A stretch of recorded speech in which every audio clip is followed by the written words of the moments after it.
성부와 성자와 성령의 이름으로 아멘. 하늘을 우러러 사랑할 하느님 아버지 뜻 안에서 스승이신 예수님과 도움이신 성령님과 사랑할 성모님과 성료세 아버지와 성미카엘 대천사와 하늘의 모든 거룩한 천사들과 성인들의 전구를 청하며 기도드립니다. 사랑할 아버지 그리고 예수님과 성령님과 어머니, 오늘도 마땅히 아버지가 받으셔야 했으나 올바로 받지 못하고 계시는 사랑과 그리고 권리와 또 영예와 영광과 존경과 그리고 인간이 드려야 될 가장 가치롭고 가장 아름답고 고귀한 것만을 드려야 하는 그 모든 것에서 인간은 아버지께 그것을 드리지 않고 인간의 역겹고 추잡한 자아라고 하는 자신의 뜻에게 매일같이 그것을 신처럼 떠받들며 살아가고 있습니다. 이 모든 죄악을 저희 사명과 저희 십자가 사도직과 저희 제자들이 예수님과 어머니의 종신세계에서 아버지께 배상과 보속을 드립니다. 아버지 너그러이 용서하여 주옵소서. 그리고 대한민국에 살아가는 아버지께서 사랑하시는 모든 백성들이 그들의 사고방식을 점령하고 그들의 모든 결정을 좌지우지하는 사악한 인간의 뜻이라고 하는 그 자아에서 발로되는 그 모든 역겨운 것을 주님의 거룩하신 빛으로 없애주시고 그 악에게 골통을 부숴버리시고 숨통을 끊어놓으시며 이제 주님의 거룩하신 진리의 빛살이 이 대한민국을 살아가는 국민들과 온 인류의 정신과 사고방식을 완전히 차지하시어 그들의 내적이고 외적인 모든 것에 주체가 되어 주시옵기를 간절히 갈망드립니다. 아버지, 이제 아버지의 뜻으로 인류를 어서 빨리 다스려 주시옵소서. 아멘. 성부와 성자와 성령의 이름으로 아멘. 안녕하십니까. 하느님의 뜻 선교의 피아수녀입니다. 오늘도 아버지께서 한결같은 사랑으로 이 대중을 위한 발현 메시지를 주셨습니다. 아버지가 주신 사랑의 나라, 어떤 말씀이신지 우리가 여기서 깨닫고 객관화를 해서 새롭게 내 영혼을 개조시키고 창조해야 되는 그런 나라는 어떤 것인지 한번 살펴보도록 하겠습니다. 2020년 1월 10일 대중을 위한 메시지. 저 모리는 또다시 하느님 아버지의 성심이라고 알게 된 큰 불꽃을 봅니다. 하느님 아버지께서 말씀하십니다. 영혼이 자신을 내게 의탁할 때 평화가 영혼의 마음에 찾아온다. 이기적인 야심은 마음을 불안정하게 만든다. 평화롭지 못한 마음은 나와 나의 베푸는 은혜를 신뢰하지 않는다. 이런 자는 탐해서는 안 될 것들을 계속 갈망한다. 이기심의 나쁜 열매는 바로 이런 마음을 지닌 자의 주변 세상에는 평화가 없다는 것이다. 이기적이며 야심적인 마음을 지닌 자는 다른 이들이 이루고자 노력하는 선에 반대한다. 이런 자는 이기적인 목표를 지향하고 더 많은 권력을 갈망한다. 이런 일이 현재 너희 나라 미국 하원에서도 일어나고 있는데 선이 이루어지고 있음을 인정하지 않을 뿐 아니라 자신들이 좀 더 많이 관여하게 되지 않는 이상 다시는 이런 일이 일어나지 못하게 하자고 제안하는 자들이 있기 때문이다. 이런 지도자들은 자신의 교만 너머의 것을 보지 못한다. 자녀들아, 너희는 소수의 이기적인 야심을 위해서 너희 나라를 약화시킬 뿐인 이런 왜곡된 사고방식을 지지해선 안 된다. 좋은 지도자는 자기 자신이 아니라 자신이 대표하는 사람들에게 봉사한다. 주님의 말씀입니다. 하느님 감사합니다. 여러분 오늘 주신 하느님께서 멀리 미국에서 온 인류를 위해서 주신 사랑의 말씀은 우리가 평상시 복음을 통해서 많이 배웠던, 많이 학습했던 그런 원리가 담겨져 있습니다. 그러니까 요약 정리하면 이겁니다. 맨 후미에 말씀하셨는데 리더, 지도자, 어떤 단체를 대표하는 막중한 책임이 맡겨진 사람, 그 사람이 자신의 이익과 자신의 야욕, 즉 자기에게 관련된 그 모든 이득과 이기심과 자애심과 사욕과 욕망이라는 이런 자기 배제를 하지 못하면 그는 지도자를 해선 안 된다는 겁니다. 그런 사람을 지도자로 앉히면 나라가 망하게 될 거고, 교회가 망하게 될 거고, 한 공동체가 망하게 될 거고, 가정 공동체도 가정 공동체의 가장인 아버지가 그런 정신 자세에서 가족들을 이끈다. 순전히 아버지라는 그 위치는 이런 거죠. 온 가족을 위해서 자신이 몸소 나가서 돈을 벌면서 희생하는 역할과 위치를 가장이라고 하는 겁니다. 거기서 위세를 떨고 기세가 등등해서 찍어 누르는 이런 가장이 아니라 신적 질서의 나라에서 봤을 때 그 가정 공동체를 대표하는 리더라는 것은 뭘까? 자기를 배제시킨 사람. 아버지로서 내가 좋아지는 이득을 챙기기보다는 나는 배제시키고 내 가족, 내 자식, 내 아내가 더 나은 생활, 더 풍요롭고 더 영혼이 좋아지고 더 하느님을 많이 알고 하느님과 가까워지고 이렇게 그 영혼들이 좋아지고 풍요롭게 되기 위해서 나를 기꺼이 희생하기를 원하는 사람. 이런 사람이 한 공동체의 대표 리더가 돼야 된다라는 것을 오늘 아버지께서는 지금 미국 정치에 빗대서 말씀을 하고 깨닫게 하고 계십니다. 자, 하나하나 보시겠습니다. 영혼이 자신을 내게 의탁할 때 평화가 영혼의 마음에 찾아온다. 자, 평화라는 단어는요. 이 자연법에서는 지금 우리나라와 북한의 관계가 평화로운 관계처럼 보이는 거예요. 자연법에서 해석하면. 그러니까 뭐냐면 쌀이나 나눠 먹고 돈이나 나눠줘가지고 치고받고 전쟁 안 하고 미사일 안 쏘면 이게 평화. 이게 자연법에서 생각하는 평화의 나라입니다. 근데 신적인 거에서 평화라는 것은 그게 아니에요. 신적인 나라에서 봤을 때 평화라는 것은 하느님 아버지와 나라는 영혼 사이에 소통이 긴밀하고 아주 밀접하게 잘 되는 상태. 그래서 여기 어떤 불만족스러운 내가 아버지에 대해서 불만족스러운 마음을 갖고 있거나 의탁을 못한다거나 혹은 아버지 뜻을 잘 알아듣지 못하는 영혼의 상태라거나 이런 어떤 불순물이 끼어들지 않아서 아버지와 나와의 영적인 소통과 대화가 민감하게 잘 이루어지는 상태. 이게 평화의 상태입니다. 그러니까 한 영혼이 자 여기 왜 영혼이라고 했냐. 한 인간의 주체는 이 썩어 없어질 육이 아니라 영혼이라는 겁니다. 모든 사람이 나라는 사람의 주체를 이 썩어 없어지고 눈에 보이는 한시적인 이 육을 나라고 생각하기 때문에 여기에 올인해서 살다 죽는 거거든요. 그건 심각한 사고방식의 오류와 창난이 있는 거라고 제가 많은 강의에서 말씀을 드렸습니다. 하나님은 창조의 법칙이 이원론적인 나라에서 창조를 하세요.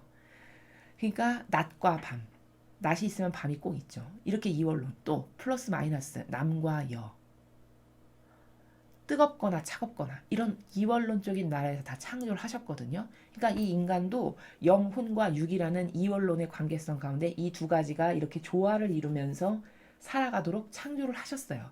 근데 그 영혼과 육신 두 개가 조화를 이루면서 살아가도록 창조를 하셨는데 그 두 개 중에서도 주인은 있을 거 아니에요. 진짜 본연의 나, 본질적인 나라고 하는 존재. 그게 영혼이라는 거죠. 그러니까 나 하면 이 겉에 보이는 육을 말하는 게 아니라 영혼, 눈에는 보이지 않지만 내재적으로 반드시 존재한다는 걸 우리가 안 믿는 사람도 하느님 안 믿는 종교 없는 사람도 영혼에 대해서 아 그래 영혼이 있지 이렇게 생각한단 말이죠. 그건 뭘까? 그런 영혼이 내재적으로 인간에게는 존재한다는 걸 다 안다는 얘기입니다. 영혼이라고 얘기하시는 거는 인간의 주체는 즉 본연의 너는 이 육이 아니고 영혼이란다. 그래서 영혼이 이렇게 말씀하신 거예요. 영혼이 자신을 내게 의탁할 때, 자, 본질적인 진짜 내가 하느님께 완전히 나 자신을 맡겨드리는 거죠. 그럼 맡겨드렸으니까 하느님과 나와의 관계성에서는 이제 소통이 되기 시작하는 겁니다. 그쵸? 여러분, 자녀가 부모에게 완전히 의탁되어 있고 의존적이지 않으면은 평화가 있을까요? 없을까요? 있을 수가 없죠. 근데 자녀가 완전히 부모에게 의탁되어 있고 의존적이야. 그럼 부모 자녀 간에는 부모 자식 간에는 평화가 공존하게 됩니다. 왜? 부모도 자신의 그 보이는 울타리 안에 자녀가 들어와 있기 때문에 마음이 안정적으로 되고 자녀도 믿고 맡길 수 있는 존재가 항상 내재적으로 있기 때문에 마음이 안정적이죠. 이렇게 평화의 관계가 되는 거예요. 이건 어떨 때 가능하냐? 이 자식이라는 존재가 부모에게 의탁돼 있을 때, 즉 불완전한 존재인 우리가 완벽하다 못해 퍼펙트한 존재이신 하느님께 완벽하게 의탁돼 있을 때, 그럼 뭘까? 의탁돼 있다는 거는 내 자아와 내 의지는 안 쓰는 거죠. 아니 내가 여기에게 완전히 매이고 종속적이고 여기에 완전히 속했는데 내 것을 쓴다는 건 말이 안 되죠. 그러니까 본연의 나라고 하는 이 영혼이 하느님께 완전히 의탁돼 있어. 그래서 내 자아도 쓸 게 없고 내 뜻과 내 선과 내 것으로는 아무것도 말할 게 없는 이런 상태가 되어 있으면 이 영혼은 어떨까요? 평화로운 상태가 되는 거죠. 아버지와 소통이 되고 아버지의 보살핌, 아버지의 은총을 받을 수 있는 기본적인 모든 것이 갖추어져 있는 거죠. 소통이 되고 주실 것을 받을 수 있는 기본적인 그릇이 되어 있는 상태죠. 그러니까 평화의 관계성 가운데 있을 수밖에 없는 거죠. 이런 평화가 영혼의 마음에 찾아온다는 거예요. 믿고 의탁하고 신뢰하는 전적으로 의지할 수 있는 존재가 있고 그 존재 안에 속해 있기 때문에 평화가 있는 거죠. 이기적인 야심은 마음을 불안정하게 만든다. 그렇죠. 여러분, 나를 위해서 무엇을 막 추구할 때 마음이 편안한가요? 불안한가요? 그건 정상적인 사람이면 다 불안하다라고 이야기합니다. 내 욕심을 채우기 위해서 전전긍긍할 때 인간은 그 욕구와 야심을 채워야 된다라는 그 욕심 때문에 그 영혼의 상태가, 즉 마음의 상태가 불안정할 수밖에 없는 거죠. 평화롭지 못한 마음은 나와 나의 베푸는 은혜를 신뢰하지 않는다. 그렇죠. 평화가 없는 거는 어떤 영혼 안에 고요한, 조용한 평화가 없어. 하느님과의 잘 소통이 되어 있고, 무엇을 주시건지 나는 하느님께서 다 허락하신 것을 받아들일 거야. 그게 고통이건, 좋은 거건, 나쁜 거건, 다 나를 위해서 아버지가 허락하신 거야. 이게 의탁되어 있는 영혼이거든요. 자기 것을 하나도 내세우지 않고 오로지 아버지가 주시는 건 다 맞다, 옳다라고 완전히 의탁되어 있는 존재. 이러면 자기 걸 쓸 것이 없고 불평불만을 할 게 없는 상태가 되죠. 왜? 하느님이 허락하신 거는 그것이 고통이건 뭐건 다 나를 위해서 주신 거니까 나는 받아들여야지. 이 상태니까 늘 평화롭고 고요한 거예요, 마음이. 그쵸? 근데 그렇지 못하다. 뭔가 내가 이거를 꼭 가져야만 되고 이거를 성취하고만 싶은데 마음대로 안 돼. 그래서 또 뭐 이를테면 인간적인 노력을 하면서 스트레스를 받게 되고 기타 등등의 악순환의 반복이죠. 이런 상태인 거예요. 인간의 자아를 따르면. 그러니까 이런 영혼에게는 평화가 있을 수가 없죠. 그래서 그렇게 평화가 없는 영혼, 그런 마음은 하느님을 신뢰하지 않기 때문에 그렇다는 거죠. 이런 자는 탐해서는 안 될 것들을 계속 갈망한다. 그쵸?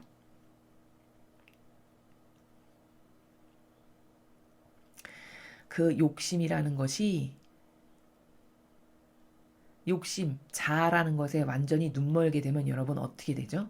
탐에서는 안 될 것까지도 갈망을 하게 된다는 거죠. 경계를 넘으면 안 되는데 그런 경계까지도 마구 넘나들고 뛰어넘으면서 욕심껏 내가 원하는 것을 갖기 위해서 온갖 노력을 다해야 한다는 거예요. 하느님께 이렇게 속하지 않은 영혼은. 그렇겠죠. 왜? 나를 위해서 사니까. 항상 내가 원하는 것을 추구하니까. 이기심의 나쁜 열매는 바로 이런 마음을 지닌 자의 주변 세상에는 평화가 없다는 것이다. 그쵸? 여러분, 가족 중에 누가 이렇게 전전긍긍하고 안달복달하고 욕심이 많아가지고 항상 욕심껏 무엇을 다 취해야지만 직성이 풀리는 사람이 가족 구성원 중에 하나 있다. 그럼 그 주변에 있는 가족 모두가 다 불행하죠. 그 가족 구성원 한 명 때문에. 그쵸? 그 악의 기운이 그 가족 구성원에게도 다 영향을 미칠 뿐더러 참으로 인간이 모순적이고 잘 정말 깨닫지 못하는 것 중에 또 하나가 뭐냐면 욕심이라는 것을 이해할 때요, 여러분. 욕심을 많이 부린다 해서 그게 반드시 내 거가 되라는 법이 있나요? 그렇지 않죠. 그럼 욕심이 없다고 해서 저것이 내 것이 되지 않게 하는 법도 또 그것도 그런 것도 아니에요. 그렇죠? 그러니까 무엇이 나에게 주어지고 안 주어지고는 내가 욕심을 부린다 해서 내게 되는 것이 아니고 안 부린다고 해서 그게 안 주어지는 것도 아닌데 그토록 양껏 욕심껏 그것을 갖기를 원하는 거죠. 그러니까 이게 사고의 오해고 창난인 거예요. 어떤 나에게 어떤 원하는 것이 있고 성취할 것이 있고 갈망하는 것이 있어. 그럼 그것을 올바르게 내가 받았으면 좋겠다 해서 올바르게 그걸 받을 수 있는 유일한 방법은 뭐냐면 내가 하느님과의 관계성 가운데에서 완전히 아버지께 속한 영혼이 되는 거예요. 의탁되어 있는.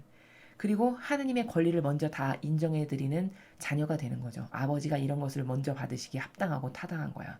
왜? 나의 부모고 나를 만드신 분이고 창조주시고 아버지시니까. 질서상 그런 거잖아요. 그렇게 다 권리를 인정해드려. 늘 사랑을 드려.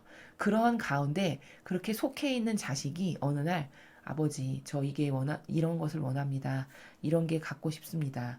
이렇게 솔직담백하게 말을 하는 거예요. 근데 사람은 차원이 저급하고 낮다 보니까 1차원적인 한계성 가운데 근시안적 소경으로 살다 보니까 예를 들면 이런 것을 원할 수 있는 거거든요. 내가 100kg인데 초콜릿 먹기를 그토록 원하는 거예요. 근데 나는 근시안적인 소격이고 당장 눈앞에 보이는 것 이기심을 말고는 다른 게 눈에 뵈는 게 없고 저 먼 그림에 포커스를 맞춰서 생각하는 나라가 없기 때문에 그냥 당장 입이 달달하고 당장 먹고 싶은 걸 먹는 게 최고야. 뚱뚱해서 뭐 주건 말건 관심이 없어. 이런 수준인 거죠, 인간이. 근데 하느님 보시기에는 그 100kg 아들이 초콜릿을 달라고 하는 거는 안 주는 게 그 아들을 살리는 거죠. 이러면 그것을 원해도 안 주실 수도 있다는 거예요. 근데 인간은 또 어떻게 생각하냐? 내가 초콜릿을 원했는데 하느님이 안 주셨어. 그럼 그때부터 또 어떤 미친 사고방식이 동원되냐면 그래. 거봐. 하느님은 나를 사랑하지 않아. 어떻게 사랑하는데 그토록 내가 기도를 많이 하고 9일 기도를 몇 번을 했는데 어떻게 내가 그토록 원하고 갈망한 걸 안 주실 수가 있어? 요렇게 또 사고를 한다고요. 여러분 이게 정상인의 사고방식입니까? 이건 정신병자의 사고방식이에요. 정신병자. 자기 눈에만 안 보일 뿐인 거지. 자기는 근시안적인 소경이고 이렇게 갇혀가지고 요것밖에는 못 보는 개미의 수준이니까 그런 거지. 인간의 관점, 인간이 개미를 바라봤을 때는 1cm만 더 나가면은 거기 홍수 나서 빠져서 죽을 건데 이 개미는 1cm 앞에 홍수 나서 죽을 거라는 걸 몰라. 맹렬히 달려. 그냥 그게 좋대. 이런 수준인 거거든요. 100kg짜리 아들이 초콜릿을 더 먹으면 이제 당뇨요, 뭐요, 온갖 합성증에 병이 와서 죽을 텐데 그걸 달래. 징징 울고 짜고 난리 버거지를 쳐. 그럼 세상적 부모는 아유 그래 듣기 싫다. 아유 주고 말지. 이렇게 주는 부모도 있을 수 있어요. 이건 올바른 사랑이 아닙니다. 이건 병든 사랑이고 자식을 죽이는 거예요. 근데 하느님은 결단코 그렇게 하시는 분이 아니시라는 거죠. 그게 그 영혼에게 정말 도움이 안 돼. 그럼 아무리 울고불고 짜도 안 주시는 거예요. 이게 진짜 사랑이죠, 여러분. 이러니까 하느님을 잘 모르는 겁니다. 그래서 어떤 거는 그렇게 청해도 안 들어지는 거는 왜 그러냐? 안 주시는 건 왜 그러냐? 이런 기타 등등의 다양한 이유 가운데 있는 거거든요. 그걸 나는 깨닫지를 못하는 존재에 불과한 거예요. 그런데 그 깨닫지도 못하는 내가 나한테 이런 것도 안 주고 내가 이토록 많이 기도하고 이렇게 많이 희생했는데 어떻게 이럴 수가 있어? 하나님은 사랑이시라면서 나를 사랑하지 않으시네. 이러고 냉담해 버리고 안 나가 버리고 그 다음 날부터 배신해요. 이게 인간의 꼬라지입니다. 이런 한계적 속성의 꼬라지가 다 고만고만한 인간 군상의 모습인 거예요. 이건 뭐냐? 이건 사랑이 뭔지를 모르는 거죠. 이건 뭐냐? 이거는 신적인 사랑의 나라에서 봤을 때 희생을 치르고라도 아버지께서 이것을 주시지 않으면 안 되는 그게 진짜 사랑이거든요. 그런 사랑의 고결성의 나라에 대해서 모르는 거예요, 인간이. 그러니까 그토록 욕심을 부리고 사는 거죠. 그러니까 욕심이란 나라는 사람이 참으로 오해를 하고 있는 게 그걸 그토록 욕심을 부린다 해서 내게 되지 않을 게 결국 내게 되는 것도 아니고 욕심을 그럼 안 갖는다고 해서 나는 평생 그지로 살라는 말이냐? 욕심을 안 갖는다고 해서 나에게 올 축복이 안 오는 것도 아니거든요. 내가 올바르면 욕심 부리지 않아도 모든 축복은 다 나에게 오게 돼 있어요. 내가 올바르게 반향만 하고 하느님 앞에 올바른 자녀면.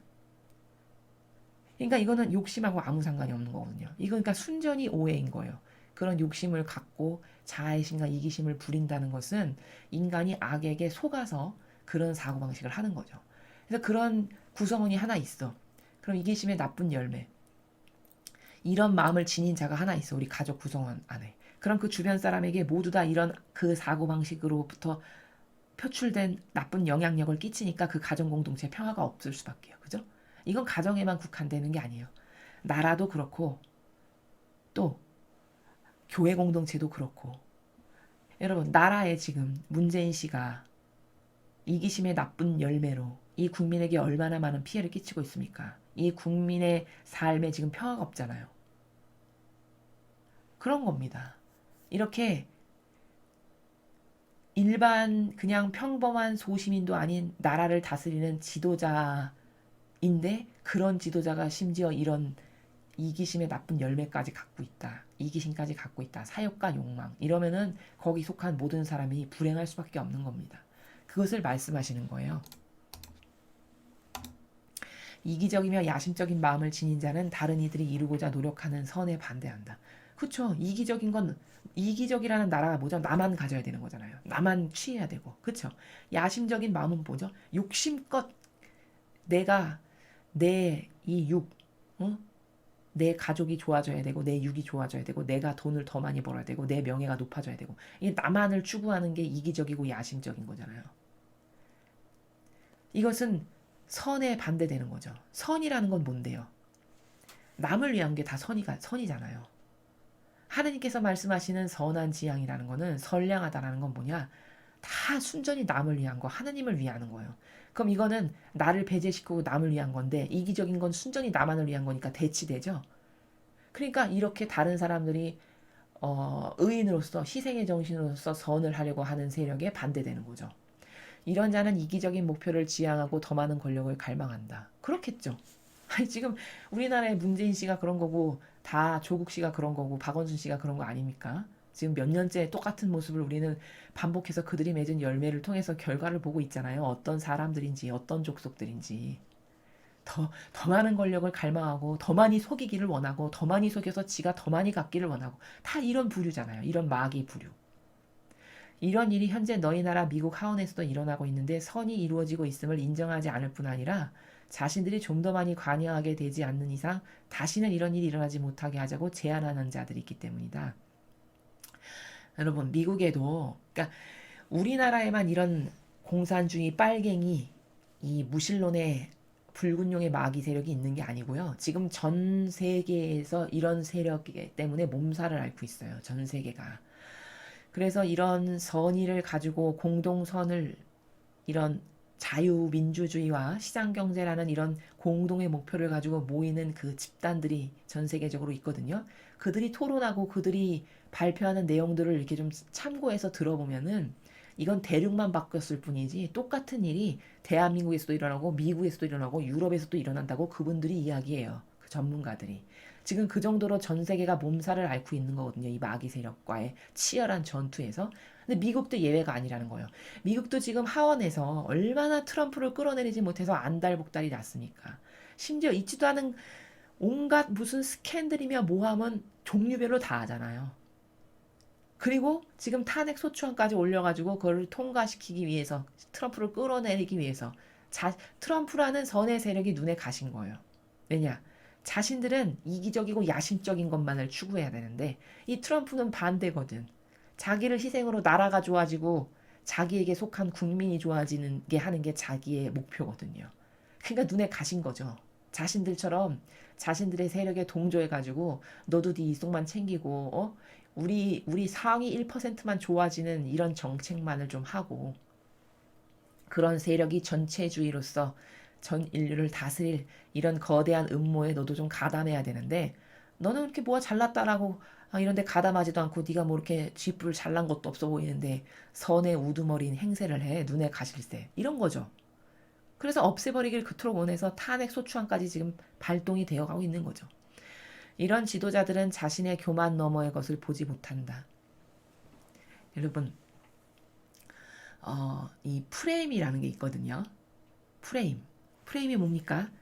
눈에 보이지 않는 감옥 철창을 자신의 마음과 정신 안에 하나씩 갖고 있는 거예요. 사람마다. 그러니까 뭐 어떤 사람은 높은 좋은 대학을 나왔어. 하버드를 나왔어. 그럼 그 하버드라는 프레임에 갇혀서 그 다음 날부터 어떻게 되냐? 목에 힘주고 허리 빳빳하게 고추 세우고 위아래도 안 보여. 내가 전 인류에서 최고야. 아, 내가 하버드 나왔으니까. 이렇게 그 자기가 가진 걸로 자만과 교만의 악이 싹 올라오는 거거든요. 근데 이 영혼이 그 자만과 교만이 얼마나 하느님 앞에 우스운 것이고 허접한 것이고 자기 자신을 스스로가 역겨운 존재로 추락하게 만드는 것인가에 대해서 깨닫지 못하고 깨부수지를 못한다. 죽는 날까지. 그럼 그 영혼은 그 학벌이라는 프레임 안에 갇혀서 한평생 살다가 그 영혼이 죽는 겁니다. 그게 저주받아서. 남이 죽이는 게 아니라 자기 스스로 자신이 가지고 있는 것에 자만과 만족, 교만으로 그렇게 죽어가는 거예요. 아, 누군가 돈이 엄청 많아. 그럼 돈이라는 프레임을 딱 짜요. 사고방식 안에. 그래서 가만 있어봐. 내가 너와 같은 존재는 아니지. 나는 돈도 몇 조 되는 수조 되는 기업의 회장이고 내가 좀 너하고는 다른 셀럽이지. 어떻게 너하고 나를 같은 동급에다 갖다 놓을 수 있어? 뭐 이런 마음을 그날부터 가진다. 그 자기가 가지고 있는 돈으로. 그럼 이 사람은 영혼의 관점에서 봤을 때 어떻게 되냐면 그 돈이라는 프레임 안에 남이 거기다가 너 살아, 거기서 살아 해서 밀어서 갇힌 게 아니라 자기가 스스로 거기 프레임 안에 들어간 거예요. 돈이라는 프레임 안에. 그래서 그것으로 자만하고 교만해. 근데 죽는 날까지 그게 얼마나 더러운 똥인지를 깨닫지를 못해. 그럼 그냥 그 프레임에 갇혀서 한평생 그렇게 살다가 그 영혼은 지옥 가서 죽는. 이런 게 다 인간이 각각마다 가지고 있는 프레임이라는 거거든요. 근데 이렇게 이기적이고 야심적인 사람들은 반드시 프레임이 있겠죠. 자신만의 프레임이. 그 프레임 안에 사실은 다 갇힌 거예요. 영혼들이. 그래서 그 교만 너머의 것을 보지 못한다는 게 무슨 말씀이죠? 교만 너머는 뭐만 있을까요? 아, 뭐가 있어요? 영혼의 패망만 있지. 교만 다음에 뭐가 있겠습니까? 영혼의 패망이지. 지옥 갈 수밖에 없는. 그 영혼의 패망이 있다는 걸 보지 못한다는 거예요. 왜? 그 프레임에 갇혀서 이 내가 가지고 있는 최고라고 생각하는 이 자부심을 갖고 어 내가 너하고는 좀 다른 존재지라고 생각하고 자부심 갖는 이것 안에 갇혀서 그 너머 것을 절대 못 본다는 거죠.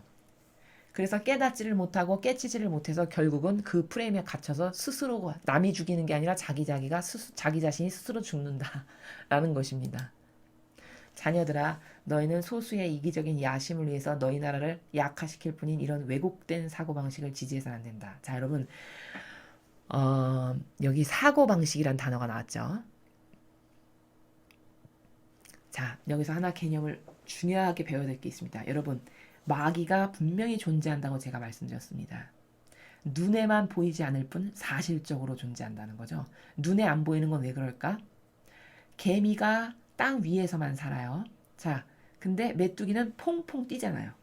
그럼 개미가 메뚜기를 봤을 때는 와, 쟤는 뭔데 저렇게 확 휙휙 뛰어다니지? 차원이 다른 세계에 살아가는 거예요. 이 두 가지의 미물이 하나는 땅바닥 위에서 겨우겨우 기어다니는 차원밖에는 없는 거고 메뚜기한테는 그래도 이렇게 뛰는 차원까지가 있는 거죠. 근데 독수리가 날아다녀. 그럼 개미와 메뚜기가 독수리를 바라봤을 때는 어떻게 되는 거죠? 우와, 쟤는 뭔데 저렇게 드넓은 창공을 하루 종일 날아다니네. 오, 엄청난 존재다. 이렇게 생각하겠죠. 이 세 개의 미물의 차원이 다 달라요. 그쵸? 자, 이렇게 차원이 다르기 때문에 우리는 악과 선이라는 추상적인 눈에 보이지 않는 그러나 반드시 존재하는 그 세계를 예를 들어 개미니까 볼 수가 없는 거예요. 그리고 악령, 성령은 예를 들면 독수리의 차원에 있는 거죠. 일련의 아주 단편적인 예를 하나 든다면요. 혹은 이렇게도 비유할 수 있죠. 땅 위에 살아가는 개미가 우리고 그 바닥이나 겨우 기어다니는 개미를 훤히 손바닥 보듯이 볼 수 있는 게 사람이 집안에서 살아가는 사람이라는 거예요. 그럼 이 둘의 관계성 가운데 둘은 완전히 다른 차원에서 살잖아요. 그러니까 개미는 절대 죽는 날까지 사람을 인식할 수가 없는 거거든요. 근데 높은 차원에 사는 사람은 개미를 훤히 들여다보는 거죠. 이것과 똑같아요. 그러니까 우리가 마귀를 볼 수 없는 건 우리는 개미인데 마귀는 집에 살아가는 사람과도 같은 차원에서 존재하기 때문에 반드시 존재하는 건데 우리는 단지 눈에 안 보인다는 것으로 그냥 무시하고 잘 인식을 못하고 살아가는 것 뿐이고, 악은 우리를 성령 하느님께서 우리를 다 아시듯이 똑같은 영이라고 말씀드렸잖아요. 호언이 꿰뚫을 수 있는 차원에서 존재한다는 겁니다. 그러니까 마귀에게 유린당하기가 참으로 좋아요. 우리가 이렇게 눈에 안 보이기 때문에. 근데 이 마귀는요, 여러분, 어디에 살아갈까요? 인간에. 이렇게 항상 인간이 지금 마귀에게 유린당한다는 건데 맨날 속아서 마귀를 지지하고 마귀를 뽑는다는 거잖아요. 맨날 속아가지고. 그럼 도대체 어디 사는지를 알아야 초토화시킬 거 아니에요. 마귀를. 그럼 어디 살까요? 인간에. 마귀는 어디 사냐? 사고 방식 안에 삽니다, 여러분. 다시 한번 뭐라고요? 사고 방식 안에 마귀가 산다. 그건 무슨 말이냐면 이런 거예요. 어떤 사람의 사고방식은 문재인 씨를 지지하죠. 그 사람의 사고방식은 가식이 아니라 진짜 문재인 씨가 착하다고 생각해서 지지하는 거예요. 진짜 착하고 올바르고 바른 일을 한다라고 생각해서 지지하는 거거든요. 근데 어떤 사람의 사고방식은 똑같은 거죽의 인간의 모습을 했는데 어떤 B라는 사람은 문재인 씨의 사고방식이 왜 마귀인지 철저히 분석하고 까서 마귀임을 입증하는 나라에서 살아요. 그럼 이 두 사람의 차이는 어디에 있죠? 순전히 사고방식에 있어요. A라는 사람은 마귀가 여기 굴절시킨 어떤 동기가 있어가지고 그 왜곡되고 굴절시킨 사고방식이 하나 여기 침투해서 들어가가지고 사회주의 사상은 좋은 거야. 모두가 평등해지는 것. 예를 들어서 이걸 좋게 받아들였다고 해봐요. 그럼 A라는 사람에게는 그날 그 순간 그 후부터는 그 사회주의를 말하는 사람이 다 좋게 보여요. 이게 뭐냐? 마귀가 이 사고방식의 교란을 일으킨 거예요. 근데 B라는 사고방식은 신적인 질서만을 따르고 진리만을 따르고 따라야 될 유일무이한 기준은 아버지 뜻밖에 없어. 이렇게 살아가는 사람이다. 그럼 이 사람의 사고방식 안에는 정확하게 명백하게 따라야 될 기준의 경계가 존재하는데 그게 뭐냐? 선과 악을 예수님께서 분별하신 방법으로 분별할 수 있고 어떤 게 마귀 세력이고 어떤 게 교묘하게 속이는 악이고 이런 것을 다 분별할 수 있는 정확한 기준점이 이 영혼에게는 존재해요. 그러니까 이 사람의 그 기준, 하나님의 그 다스림의 기준으로 봤을 때 문재인 씨가 이러한 이유로 저 사람은 완전히 남을 속이는 마귀 중에서도 상막입니다. 이렇게 입증을 딱 할 수 있는 거예요. 그럼 이 사람은 이 A라는 사람하고 차이가 뭐냐? 사고 방식이 신적이고 진리적이라는 거죠. 그럼 이 두 사람은 똑같은 인간이잖아요. 똑같은 인간인데 어디서 유일하게 차이가 나냐? 사고 방식에서 차이가 나요. A는 마귀적 사고방식을 하고 살아가는 거고 진리가 아닌 다른 모든 게 마귀적 사고방식인 거거든요. 그것이 무엇이건 다 올바르지가 않아요. 진리 말고는 모순과 오류가 다 있어요. 왜냐? 인간이 생각하고 인간이 떠들어서 만들어 놓은 그 어떤 위대한 철학이라도 그것은 다 흠결상 교묘한 누룩이 다 있기 마련인 거거든요. 왜? 인간이 만들었기 때문에. 완벽하신 신이 만든 게 아니고 부족한 인간이 교묘한 누룩을 섞어서 자기가 좋아지는 것도 조금 넣어서 만든 이런 수많은 철학, 무슨 철학 이런 게 다 그렇게 사람을 속이는 마귀의 기준이거든요. 근데 그런 마귀의 여러 가지 기준들 중에 어느 날 하나가 되게 좋았어. 내 기호와 경향에 잘 맞았어. 그래서 저거 되게 좋아 보이네? 그리고 싹 마음에 받아들였어. 그럼 그날부터 그 사고방식이 여기에 나의 사고방식으로 안착화됩니다. 고착화되고. 그럼 어떻게 되냐? 그날부터 나는 마귀적 사고방식을 하게 돼요. 그러니까 우리가 봤을 때 진짜 문재인 씨나 박원순 씨나 수많은 이 나라의 공산주의, 사회주의 사상을 표방하는 하느님의 신적 질서와는 완전히 정반대인 이런 빨갱이적 사고방식을 하는 마귀가 그토록 좋아 보이는 거예요. 그건 왜 그러냐? 그 사람들이 가식으로 그러는 게 아니라 그들의 안에 사고방식에 아예 마귀가 장악해서 이 안에 교란을 수없이 많이 일으켜가지고 그런 변질된 신적이지 않은 사고방식으로 그 대상을 보니까 자기 기호와 취미에 맞으면 그냥 좋은 거예요. 이렇게 여러분 사고방식은 무서운 겁니다. 악은 어디서 살아간다? 이런 인간의 사고방식 안에 침투한다. 왜 진리를 배워야 되냐? 수많은 이유가 있지만 진리를 배워서 자신의 사고방식 안에 살아가는 마귀를 계속 죽여버려야 돼요. 신적으로 봤을 때는 그런 거예요, 여러분. 영적인 본질적인 나라에서 봤을 때는 진리를 배워서 새로운 기준을 자꾸 나의 것으로 만들면 기존에 내가 갖고 있었던 이 병든 사고방식, 내가 맞다라고 생각해서 쑤셔 넣었던 어떤 기준이 있거나 근거가 있는 것도 아닌데 단순히 내 기호가 맞았고 내 정서상 편안했고 내가 봤을 때 옳다라고 착하다라고 여겨서 가졌던 이 마귀적 사고방식을 자꾸 진리를 학습함으로써 죽여버리고 새 진리의 사고방식을 여기다가 주입시킴으로써 영혼이 새로 태어나는 거거든요. 이게 너무너무 중요한 거죠. 그렇게 해야만 오늘 이 아버지께서 이렇게 말씀하신 수많은 악의 세력에 속지 않을 수 있는 거거든요. 지금 우리나라가 왜 이런 현상에 처해 있냐? 어떻게 저렇게 말도 안 되는 짓을 매일같이 하는데도 저것을 지지하는 사람이 아직도 있냐? 그들이 다 마귀에게 점령당한 영혼들이에요. 근데 이거는 놀랄 일이 아니라 성경에 마지막 시대는 이렇다라고 다 이미 말씀하셨어요. 마지막 시대는 이렇게 엄청난 혼돈과 혼란과 부작용과 악의 날딤 이런 게 다 마지막 시대의 하나의 예표들이거든요. 지금 우리가 새롭게 도래하는 성화의 시대와 저물어가는 인간의 다스림으로 수천 년을 지금 통치를 해왔잖아요. 하느님 아버지께서 다스려야 마땅한 거죠. 왜? 하느님 아버지가 만드셨으니까. 창조주가 다스려야 마땅한 거죠. 아니 주인이 다스려야 마땅한 거잖아요. 기업도 내가 설립했어. 내가 CEO야. 그럼 내가 다스려야 마땅한 거죠. 권리는 나에게만 있는 거예요. 그게 민주주의죠. 그게 자유시장 경제예요. 마찬가지죠. 하느님의 입장에서도 하느님이 만드셨어요. 다 하느님의 작품이에요. 온 인류에서 하느님 손에서 벗어난 건 단 하나도 없어요. 심지어 김정은까지도 다 하느님이 만드신 그런 피조물이란 말이죠. 그럼 다 그들이 하느님의 손 안에 있는 다스림 안에 있어야 되는 그런 영혼들인 거예요. 그럼 하느님이 다스리셔야 되는데 지금 수천 년 동안 하느님이 한 번도 다스리시지 못하신 거예요. 완벽하게. 다 인간의 통치가 누룩을 끼워서 교묘하게 다 끼어들어가지고 무슨 왕시대, 판관시대, 예언자시대 물론 훌륭한 예언자도 있었고 판관도 있었죠. 그들을 통해서 하느님이 물론 간접적으로 다스리시기도 했죠. 그러나 퍼펙트하게 아버지의 뜻이 온 인류를 완벽하게 다스리셨던 적이 아직 도래해 본 적이 없어요. 역사상. 근데 그렇게 퍼펙트하게 아버지의 뜻이 전 인류를 완벽하게 그 신적인 질서라는 아버지의 뜻이라고 하는 그 세계에서 다스리실 날이 곧 온다는 거예요. 성화의 시대가. 그러니까 우리는 굉장히 중요한 기로에 놓여 있는 거죠. 이래서 사고방식을 진리로 만들지 않으면 큰일 난다. 내 영혼은 죽는다. 자, 좋은 지도자는 자기 자신이 아니라 자신이 대표하는 사람들에게 봉사한다. 이렇게 말씀하셨죠. 이 말은 무슨 뜻이냐면 훌륭한 지도자라는 것은 하나님이 보셨을 때 합당한 지도자라는 것은 자기 자신을 완전히 배제한 사람이라는 거예요.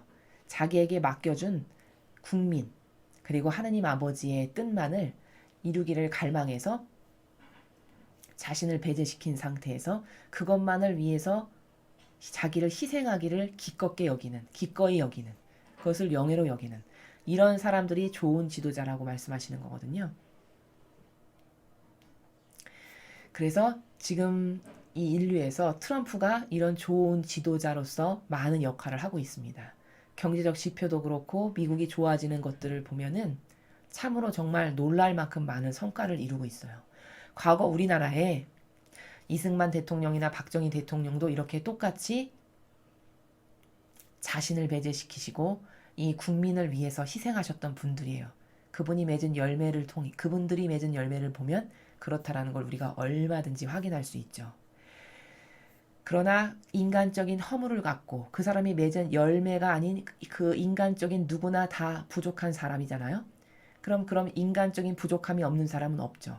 그런 인간적인 부족함을 갖고 왈가왈부하면서 뭐 빨갱이네 어쩌네 군사 독재를 했네 어쩌네 이런 말을 하는 것은 사실 신적인 질서의 나라에서 봤을 때 예수님은 열매를 보면 그를 안다 하셨어요. 그럼 뭘까?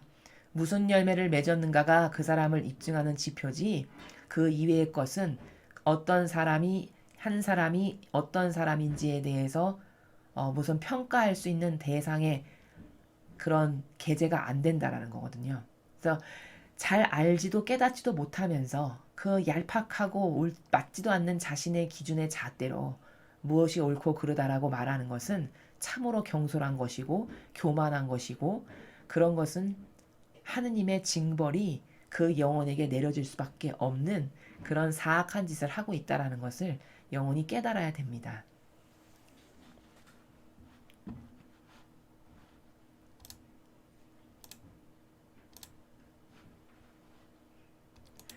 자, 오늘도 우리는 하느님 아버지께서 인류에게 주신 메시지를 통해서 평화, 영혼이 평화 안에 있는 것과 그렇지 않은 것은 자아를 추구하면 당연히 평화 안에 있을 수가 없고요. 내가 좋아지는 것만을 계속 욕심껏 취해야 되니까 하느님이 주시는 하느님과의 소통의 관계에서 누릴 수 있는 참 평화를 절대 못 누리겠죠. 근데 그것이 무엇이건 다 나에게 닥쳐 있는 것은 다 아버지께서 주신 것이라고 굳게 믿고 의탁하고 완전히 속하기를 원해서 그렇게 하느님께 완전히 속해 있는 사람은 하느님과의 관계성 가운데서 평화를 누리고 있는 거고, 또 큰 관점에서 이것을 확대해서 봤을 때는 리더, 지도자라고 하는 사람이 어떤 자신을 배제시키지 못한 것이 나올 때 그것은 리더로서의 자격을 상실한 것이다. 그런 사람이 리더가 되면 모든 그 밑에 속한 공동체의 모든 사람에게 평화가 없고 수많은 영혼이 그 이기심으로 가득한 리더 때문에 고통을 받을 수밖에 없다. 이런 나라들을 오늘 아버지께서 설명해 주셨습니다. 정말 과연 맞는 말씀이고 지금 우리나라의 현실에도 너무나도 딱 맞는 말씀을 지금 아버지께서 주신 거예요. 그래서 우리는 자신을 배제시키는 게 얼마나 중요한가. 특히 다스리는 리더라는 직분과 지도자라는 직분, 대표라는 직분을 주셨을 때는 자신을 배제시키는 게 먼저 선언되지 않으면 속한 모든 일을 불행으로 이끄는 그런 저주받은 영혼이 될 수 있다. 이것을 명심해야 하겠습니다. 이상으로 2020년 1월 10일 대중을 위한 메시지 해설을 마치겠습니다. 감사합니다.